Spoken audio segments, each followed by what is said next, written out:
మేనిఫెస్టోలో ఉన్న అంశాలే అడుగుతున్నాం. అసిస్టెంట్ ఎగ్జిక్యూటివ్ ఇంజనీర్ ఉద్యోగాలు ఫేజ్ 1, అగ్రికల్చర్ డిపార్ట్మెంట్ లో ఉద్యోగాలు ఫేజ్ 1, ఇవన్నీ కూడా 2024 1 జూన్ 2వ తారీఖు ముందే అయిపోవాలన్నాం. జూన్ 2 ఇప్పటికి 2 అయిపోయినాయి, అవునా కదా? అదే విధంగా అసిస్టెంట్ మోటార్ వెహికల్ ఇన్స్పెక్టర్లు, కానిస్టేబుల్లు, జూనియర్ లెక్చరర్లు, ఉపాధ్యాయులు, స్టాఫ్ నర్సులు, డాక్టర్లు, విలేజ్ రెవెన్యూ ఆఫీసర్లు.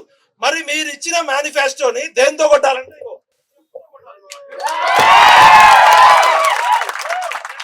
ఆగినాం, 765 రోజులు ఆగినాం.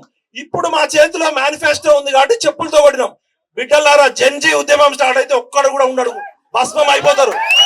1200 మంది పిల్లలు చచ్చిపోతే వచ్చిన తెలంగాణ ఇది. కేసీఆర్, రేవంత్ రెడ్డో ఎవడో నాయకులు చచ్చిపోలే.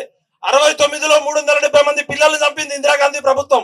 ఇది విద్యార్థులు, నిరుద్యోగుల త్యాగాలతో, రక్తంతో వచ్చింది.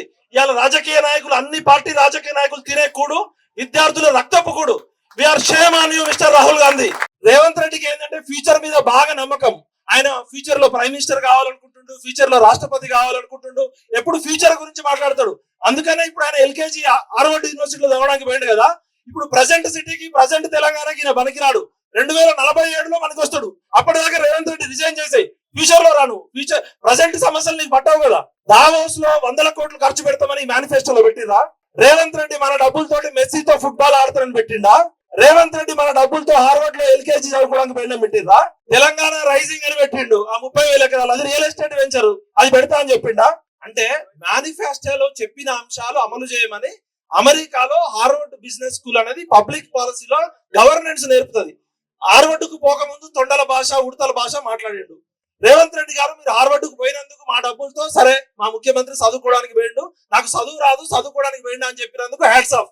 మరి చదువుకొని వచ్చినాక నీ ప్రభుత్వం అధికారంలోకి వచ్చి ఎన్ని రోజులైంది తెలుసా? అయ్యాటికి 765 రోజులైంది. ఈయన ఎప్పుడు ప్రమాణ స్వీకారం చేసిండు? డిసెంబర్ 7, 2023. డిసెంబర్ 7 నుంచి ఈ రోజు వరకు 765 రోజులైంది. 765 రోజుల ముందు నువ్వు చెప్పిన జూటాబాజ్ అబద్ధాలన్నీ అయిపోయినాయి. ఇంకో 3 ఏళ్ళు అధికారం ఉంది. హార్వర్డ్కు పోయి వచ్చిన ముఖ్యమంత్రి, మారిన ముఖ్యమంత్రి, దయచేసి నువ్వు 765 రోజుల్లో 7 నిరుద్యోగులతో అన్నా 7 నిమిషాలన్నా చర్చలు జరిపిండా? మనం మార్పు రావాలని మనం కాంగ్రెస్ కొట్లాడితే దానికి కాంగ్రెస్ రావాలని సునీల్ కనుగోలు క్యాప్షన్ యాడ్ చేసిండు. ఇవాళ మేము కాంగ్రెస్ పార్టీకి ఎందుకు సపోర్ట్ చేయాల్సి వచ్చిందంటే, మా ప్రొఫెసర్ అరగోపాల్ గారు, మా ప్రొఫెసర్ కోదండరామ్ గారు, ఆకునూరి మురళి గారు, జస్టిస్ సుదర్శన్ రెడ్డి గారు, మా ప్రొఫెసర్ పిఎల్వి గారు, ఇట్లా మేధావులంతా, అల్తాసు జానయ్య గారు, వీళ్ళంతా ఏం చేసిర్రు? కేసీఆర్ నియంతృత్వ పాలన చేస్తున్నాడు, కేసీఆర్ ని గద్దె దింపాలని చెప్పి మార్పు రావాలని పనిచేసిరా లేదా? Mister Kodandaram, we are shame on you. నీకు ఎమ్మెల్సీ పదవి వచ్చింది, కానీ నిరుద్యోగుల గురించి నిరుద్యోగుల నుంచి కొట్లాడుతున్నావా? ఆకునూరి మురళి గారు, ఆయన ఐఏఎస్ పదవి రిజైన్ చేసి జాబ్ క్యాలెండర్ నేనే తయారు చేసినా అని చెప్పిండు. మరి ఆకునూరి మురళి గారు, నీకు నెలకి జీతం వస్తుంది, మరి మా నిరుద్యోగుల గురించి ఎందుకు మాట్లాడట్లేదు మిస్టర్ ఆకునూరి మురళి? మా అల్తాసు జానయ్య గారు వచ్చింది మేనిఫెస్టో కమిటీలో, ఆయనకి వీసీ పదవి వచ్చింది, ఆయన మాట్లాడు. మా ప్రొఫెసర్ పిఎల్వి సార్ గారు ఇచ్చిర్రు, ఆయన మాట్లాడు. అంటే వీళ్ళందరూ మనల్ని మోసం చేసిర్రా? మరి జస్టిస్ సుదర్శన్ రెడ్డి గారు ఉన్నారు, పెద్ద మనిషి, సుప్రీంకోర్టు, మరి ఆయనకి రాష్ట్రపతి, ఉపరాష్ట్రపతి పదవికి పోటీ చేసిండు, నేను రావినారాయణ రెడ్డి అవార్డు వచ్చింది. చావడానికి దగ్గర ఉన్న మీ అందరికి, 60 సంవత్సరాలు 70 సంవత్సరాలు ఉన్న మీ అందరికి పదవులు వచ్చినాయి, కానీ మా నిరుద్యోగులకు మాత్రం లాఠీ దెబ్బలు కొడుతున్నారు. అశోక్ మాట్లాడుతూ చుట్టపు చూపుగా వస్తున్నారు విటలు పృథ్వీ అని అంటాడు. చుట్టపు చూపుగా రావట్లే, రేవంత్ రెడ్డి గుండెలో బుల్లెట్ దింపడానికే వస్తున్నాం. అది రేవంత్ రెడ్డి, మోడీయా, కేసీఆర్, ఎవడైనా సరే, పృథ్వీ అన్న నేను బతుకున్నంత కాలం నిజాయితీ, ధైర్యం, త్యాగం ఎక్కడ ఉంటే అక్కడ వాడు ఎవరినైనా కళ్ళబట్టి కొట్లాడతాం. అది మా రక్తంలో ఉంది, మా డిఎన్ఏలో ఉంది. మా అయ్యలు కొట్లాడారు, మేము కొట్లాడతాం, మా ముందు తరం కూడా కొట్లాడతాం. ఇప్పుడు మన ముఖ్యమంత్రి గారు హార్వర్డ్ స్కూల్ ఆఫ్ గవర్నెన్స్ కు పోయిండు కదా, అవునా కదా? మనం కూడా కొంచెం పద్ధతిగా మాట్లాడదాం. ఎందుకంటే ముఖ్యమంత్రి చదువుకోలే, ఇన్ని రోజులు తొండలు ఉడుములు భాష మాట్లాడిండు. చదువుకొని వచ్చినాక మనం కూడా మాట్లాడదాం. హార్వర్డ్ స్కూల్ అంటే ప్రపంచంలోనే పబ్లిక్ పాలసీ అండ్ గవర్నెన్స్ కి సంబంధించిన స్కూల్. హార్వర్డ్ అంటే బిజినెస్ స్కూల్. హార్వర్డ్ బిజినెస్ స్కూల్లో ప్రపంచంలో ఉన్న కార్పొరేట్ కంపెనీలు, మల్టీనేషనల్ కంపెనీలు 180 దేశాల్లో ఎట్లా వ్యాపారం చేయాలి, ఎట్లా అడ్వర్టైజ్మెంట్లు తయారు చేయాలనేది బిజినెస్ స్కూల్. అది భారతదేశ పాలనకు సంబంధించిన స్కూల్ కాదు. భారతదేశ రాజ్యాంగం చెప్పారు, అక్కడ తెలంగాణ ఆత్మ చెప్పారు. హార్వర్డ్ కు పోయితే బిజినెస్ స్కూల్ ఎంబీఏ చేయడానికి పోవచ్చు. సరే, హార్వర్డ్ కు పోయొచ్చు అనుకుందాం.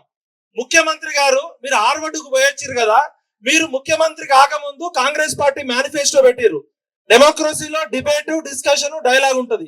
భారత జాతీయ కాంగ్రెస్ తెలంగాణ రాష్ట్ర కాంగ్రెస్ కమిటీ అసెంబ్లీ ఎన్నికలు 2023 అభయహస్తం మేనిఫెస్టో ఇందిరమ్మ రాజ్యం ఇంటింటా సౌభాగ్యం ఇందిరమ్మ రాజ్యం అని పెట్టింది. మరి దీనిలో ఎవరు?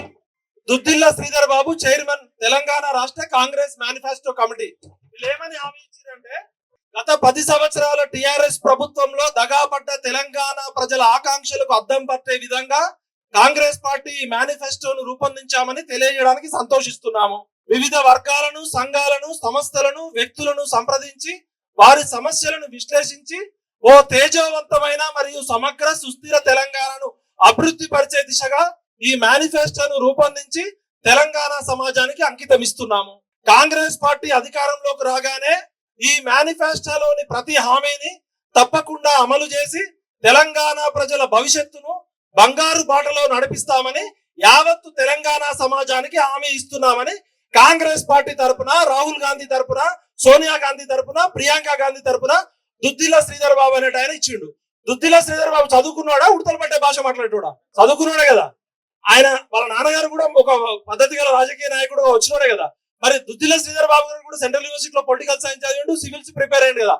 We are shame on you mister Duddilla Babu. 2 సంవత్సరాలైంది. మీ ముఖ్యమంత్రి కంటే చదువు లేదు. నిన్ననే ఎల్కేజీకి ఆరోడ్ స్కూల్ కు పోయాడు. మరి నీవేమైంది? నువ్వు ఇచ్చినావు కదా మేనిఫెస్టో. ఇలా కాంగ్రెస్ పార్టీ అధికారంలోకి ఎట్లొచ్చింది? ఎవరి వల్ల వచ్చింది? నిరుద్యోగుల వల్లనే వచ్చింది కదా. ఇలా కాంగ్రెస్ పార్టీ స్లోగన్ ఏంది? మార్పు రావాలి, కాంగ్రెస్ రావాలి. మరి అలా ఈ మేనిఫెస్టోలో ప్రపంచ అందాల పోటీలు పెడతామని ఎక్కడన్నా రాసిర్రా? ప్రపంచ అందాల పోటీల్లో ఆ లండన్ ఆమె పోయి ఇక్కడ ప్రాస్టిట్యూషన్ పోటీలు జరుగుతున్నాయని ఇజ్జత్ తీసింది కదా. అంటే ప్రపంచ అందాల పోటీలు పెట్టడానికి మీ దగ్గర డబ్బులు ఉన్నాయి కానీ నిరుద్యోగుల గురించి డబ్బులు లేవు.